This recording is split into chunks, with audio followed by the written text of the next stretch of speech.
हरि ओम. योगदास जयगणेश जोशी यांनी प्रवचनांमधून सांगितलेले कथामृत क्रमांक 139 उपोषण.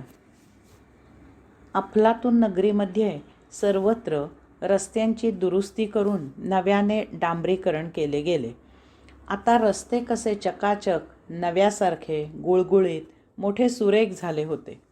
रस्त्यावरून चालताना किंवा वाहन चालवताना कसे अगदी छान वाटत होते. पोटातील पाणी हलत नव्हते की गाडीचे भाग वाजंत्री वाजवत वरात काढत नव्हते. परंतु अफलातून नगरीच्या नागरिकांना हे सौख्य काही फार काळ उपभोगता आले नाही. सुमारे 4-6 महिन्यातच कसली तरी पाईपलाईन टाकायला रस्ते खणले गेले. सर्वत्र खड्डे तयार झाले. दुर्दैवाने त्यात अनेक ठिकाणी नागरिक पडले. काहींचे हातपाय मोडले, तोंडे फुटली, दात पडले. सर्वत्र असंतोषाचा आगडोंब उसळला. नागरिक चौकाचौकात नगरपालिकेच्या विरोधात उतरले. घोषणबाजीला ऊत आला. घोषणा देण्यात आमच्या बाळूने जरा जास्तच उत्साह दाखवला. त्याचा तो आवेश पाहून काही जण भारावले आणि त्यांनी बाळूला पुढारी पण बहाल केले. त्यातल्या काही जणांनी रजा घेऊन उपोषणाला बसायची शक्कल काढली. झालं. बाळू भावनाविवश झाला आणि त्याने इतरांच्या प्रोत्साहनाने अफलातून नगरीच्या मुख्य चौकात रस्त्यातील खड्डे ह्या विषयावर एक प्रदीर्घ भाषण दिले. त्याचे भाषण संपल्यावर कोणीतरी परस्पर बाळूच्या नेतृत्वाखाली रस्त्यांच्या दुरुस्तीसाठी आमरण उपोषण जाहीर केले. मी अफलातून नगरीत काही कामाला गेलो होतो तेव्हा मला हे सर्व समजले. त्या दिवशी बाळूच्या आमरण उपोषणाचा 4था दिवस होता. मी बाळूला भेटायला गेलो तेव्हा बाळू अगदी सुकल्या पाल्यासारखा झाला होता. अति म्लान अवस्थेत मला म्हणाला, मित्रा, माझ्याबरोबर दररोज 10-12 जण उपोषणाला बसतात, परंतु दररोज ते निरनिराळे असतात. मीच तेवढा ठाम आहे. मला हे उपोषण वगैरे काही करायचे नव्हते, परंतु ह्यात मी कसा काय फसलो तेच मला आता समजत नाही.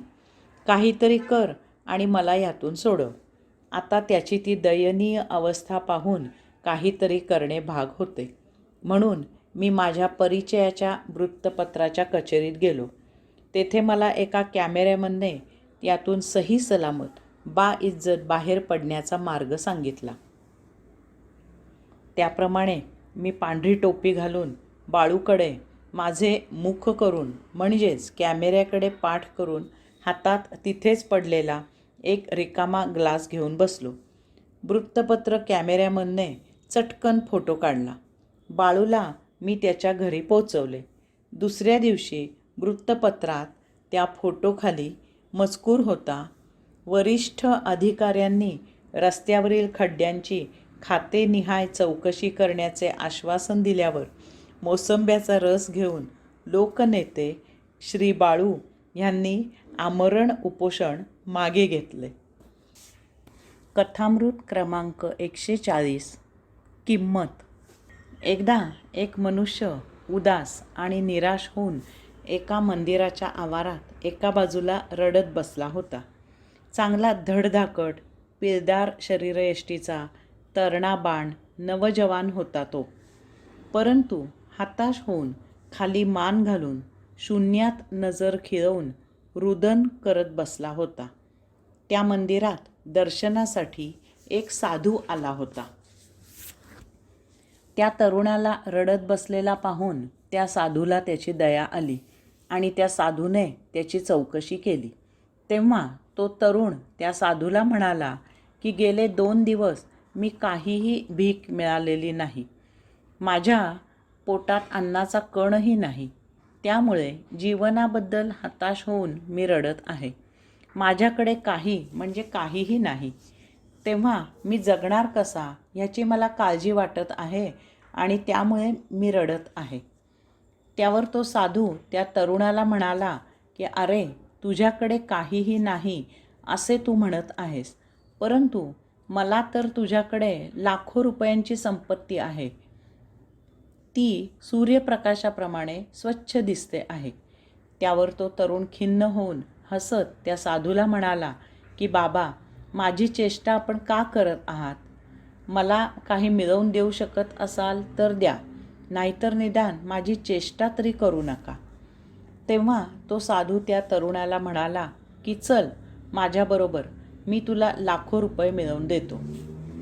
असे म्हणून तो साधू त्या तरुणाला एका धनाढ्य माणसाकडे घेऊन गेला. त्या धनाढ्य माणसाला तो साधू म्हणाला की आपल्याला जे पाहिजे आहे ते ह्या माणसाकडे आहे आणि ते हा आपल्याला विकायला आला आहे.